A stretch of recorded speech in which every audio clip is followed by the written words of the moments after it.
Hi, it's Annalie. Thanks for joining me today. Today I am going to be working with the Butterfly Ranunculus Craft a Flower Layering Die Set from Altenew.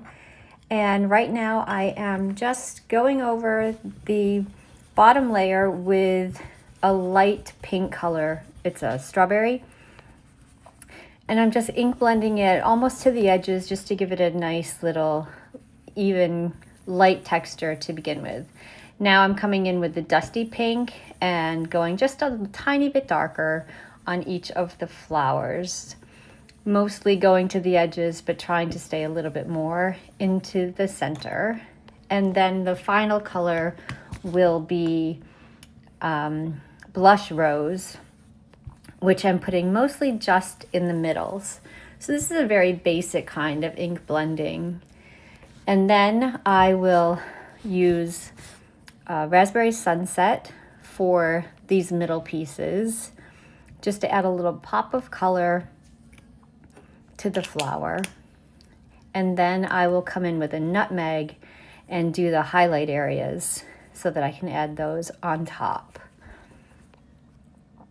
And now the final step for these flowers is to use an angled brush, a very thin brush, and add some detail lines to the edges, just where you think you might see some ripples in the flowers. It's an added step. It's not necessary, but it adds a little bit of detail to the flowers. I'm also going to use a petal shaper. This one happens to be from Spellbinders. And because I want my petals to bend underneath, I am using the petal shaper on the underside of my cardstock. If you want your flowers for the petals to flip up, you would do this exact same thing, but on the colored side. So here I am. I'm just pulling it just to make the ridges look like flower ridges. And again, this one will curve under so that it adds some dimension for the flower. And here they are finished, except for this little petal. If you have not used the keyhole system before, I'm just showing you here that this is the last part of the keyhole system. All of these flower petals have a triangle in the middle, and they match up beautifully to make these beautiful flowers. So this is just the final step. This piece covers the hole in the middle, and then I will add on the highlight part at the end. It's such an easy system to use. If you have not used the Altenew keyhole system, it makes it so easy to make really, really beautiful, intricate flowers, but quite easily. So I'm just matching up the edges, and then I'll hold it in place with my tweezers until it dries. So those are the 3 flowers from the set. And now for the stems and the leaves, I'm just going over with the green inks. The first one I just did ink to paper, and now I'm coming in with a darker ink just to do a little bit of ink blending over that.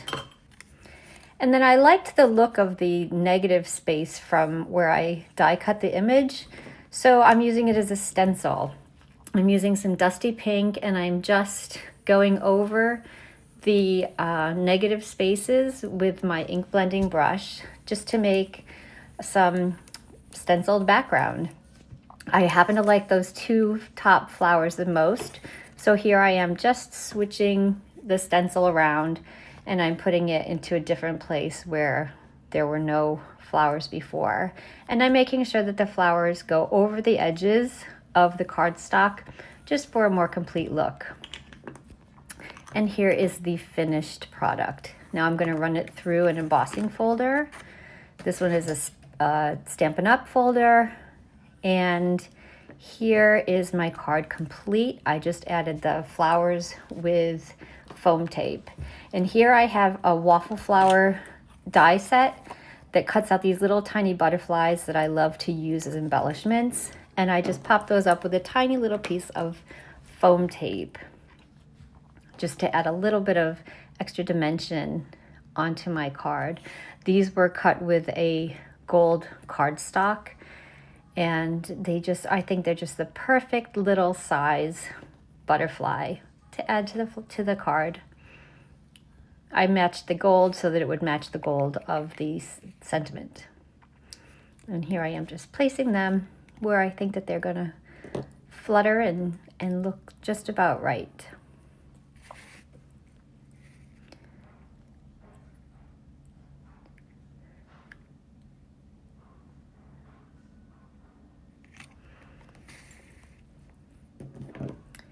And that is the complete card.